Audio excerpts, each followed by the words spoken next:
I'm Cody Landels. In less than 4 years, I built and scaled a roofing company from the ground up to over $20 million in annual revenue, and then successfully sold it. Now I'm on a mission to share what I've learned while documenting my journey to scale Reimagine Roofing to $100 million in annual revenue. Whether you're an entrepreneur looking to scale a service business or a sales rep ready to sharpen your skills, you're in the right place. Let's dive in.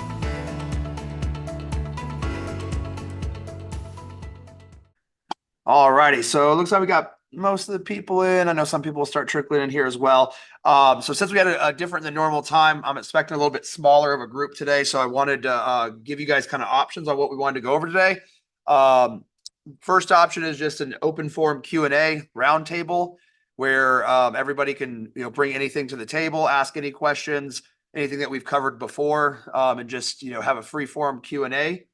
The second option is I could go over more in depth solar leases and solar power purchase agreements, which are really starting to take off in the solar industry right now because of the high interest rates and because of there's a lot more competition in the solar lease market right now.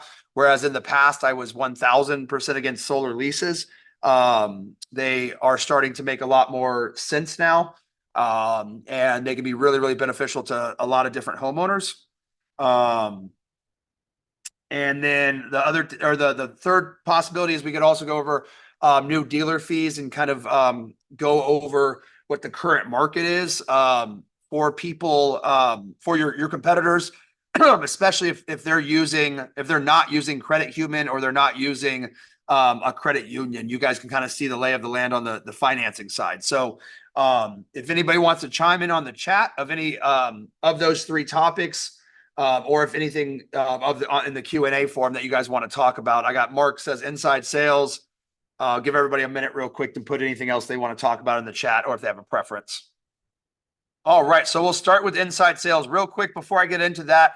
Can everybody in the just pop in the chat real quick where you're at in your solar process right now? Are you currently selling solar? Are you hoping to sell solar in the next 30 days? Have you tried to sell solar and it didn't work? Just so I can see kind of everybody's experience level and non-existent later this year. Let's talk first Mark's topic, and then I'll get into some solar leasing information and kind of talk to you guys about that, because that is for me something that is a new offering that we are starting to offer, and just something that we see a lot of benefit in for certain customers. All right. So inside sales. So how, our Adam and my system train on selling solar is, presenting it after the roof has been secured. In a retail model, it's, after they've signed the contract. What I've had a lot of success with, and I'll talk about this more in detail in a minute, is we have a customer success manager, in quotes, that calls every final deal. Now, in reality, it's just I have 6 sales guys.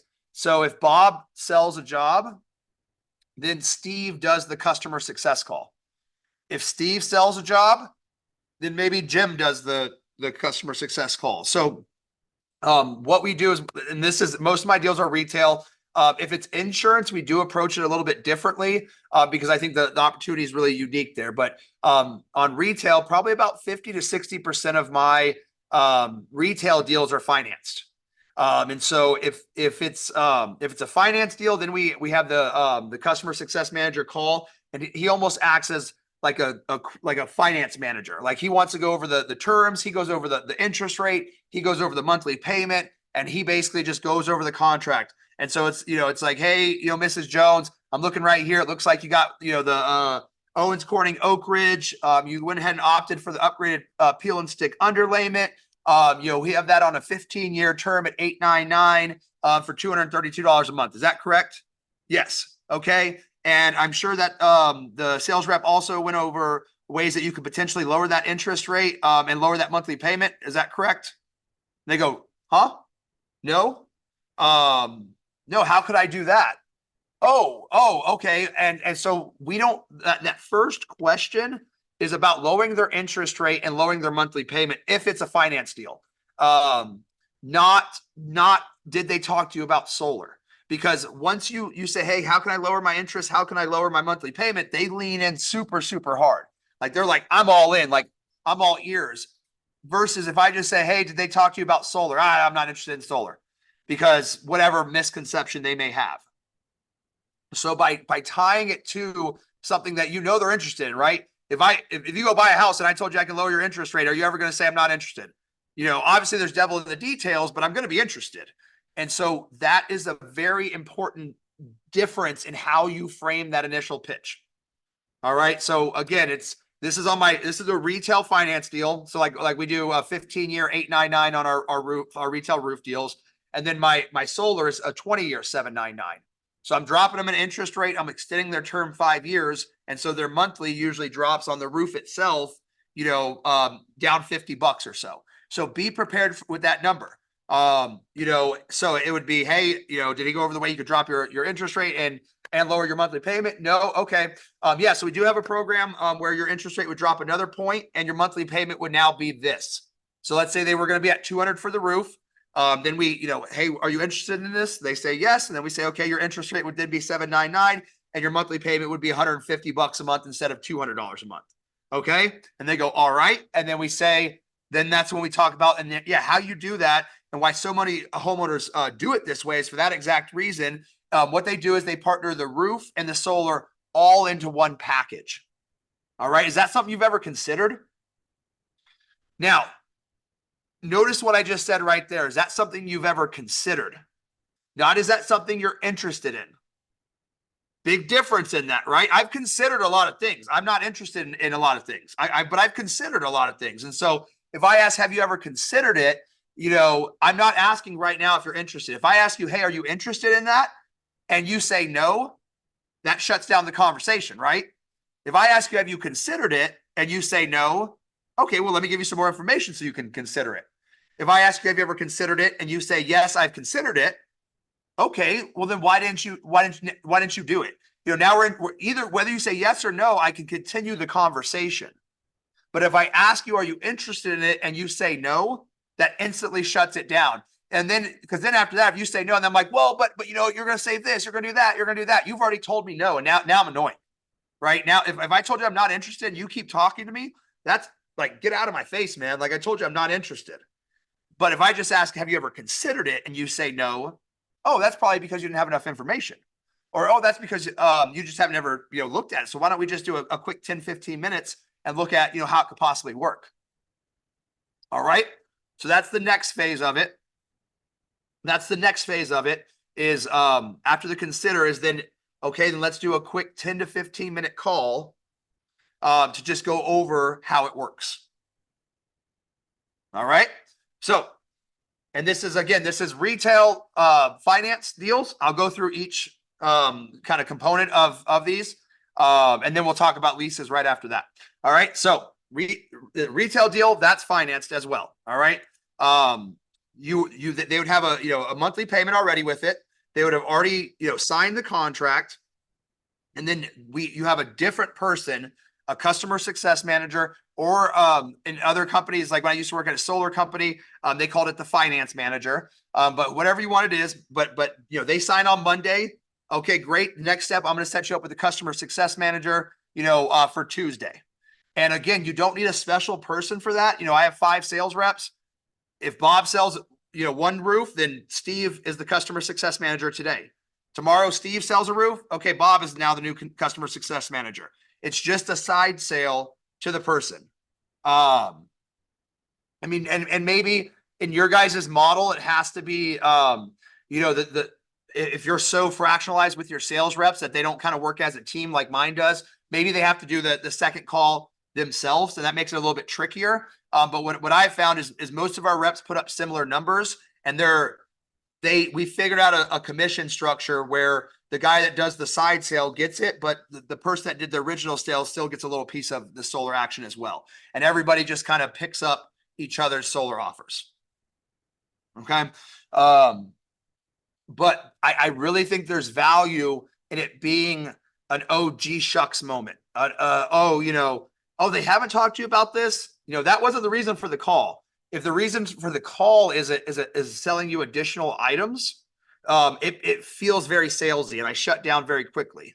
But if my initial reason for the call is just to go over your contract, and just, check some boxes, and that's what we have. We have like a little thing that they just check, and then they just ask, very simply. And I'm sure, Steve went over how you could possibly reduce your interest rate and lower your monthly payment, right? Oh no, he didn't talk. So that'd be something you'd be interested in hearing more about. Yeah. Okay, yeah. So we do have a program where we can reduce your interest rate, up to 1%, as well as lowering your monthly payment from, $210 a month down to 160 a month. All right. And they go, okay, that sounds awesome. And then again, the next key component is, so how it works is combining the roofing and solar project all into one project, which will allow you to get that lower interest rate and lower monthly payment. Is that something you've ever considered? All right. So have you ever considered is the key there? Not are you interested in it? All right. And then they said, no, yes, I've considered it. Okay. If they've considered it, then, then you're into those next questions of, well, why haven't you done anything? Or what did you, when you looked at it, what happened? Or, what, when you considered it, why didn't you end up moving forward with it? Or, and then they'll say, oh, well, it's too expensive. Okay. Well, yeah, devil's always in the details. And depending on who they are, I'll give them a car analogy. I could sell you the same car for 60,000 or 20,000. It doesn't, just because somebody had it listed for 60,000 doesn't mean that's necessarily always the price. That usually gets them, more interested. I also talked to them about doing the when we combine trades, it allows us to lower our required profit on each trade. We have a series of things to kind of explain to them why us as a roofing plus solar company may be cheaper or be able to be more cost effective than just a solar company. And so that usually gets a lot of interest as well. All right. So that is on, and then you're just into asking permission for a 10 to 15 minute call to kind of go over how this all works. All right. And you want to make it 10 to 15 minutes is what I always ask for. Make it nice and quick. Make them think it's low risk, low commitment. All right.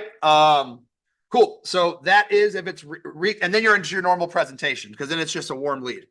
Usually then we ask for an electricity bill so I can at least get the numbers together for you. And then we try to talk to them the next day. Usually if they buy a roof on Monday, we do a customer success call on Tuesday. We're trying to do a solar presentation on Wednesday. Or later that day if you call them in the morning and they're free that evening. All right, awesome. So what we talked about today, we talked about how to set that initial hook for retail deals, how to peak interest. Key takeaway here, using the word consider versus interested can really open up the conversation for the homeowner and allow you to follow along the path to see why they haven't maybe done it, or what they have maybe a preconceived notion that isn't correct, or what have you. Then we talked about leases and how leases are becoming more and more popular. We looked at the benefits and the drawbacks. The biggest drawback of a lease is that at the end of, unless you do the buyout option, you don't own it. And then we looked at the most recent dealer fees that just came out and how those impact, the popularity of leases. All right. Awesome. Well, I appreciate everybody, tuning in. I hope you guys learned something, and I will see you guys in a couple of weeks.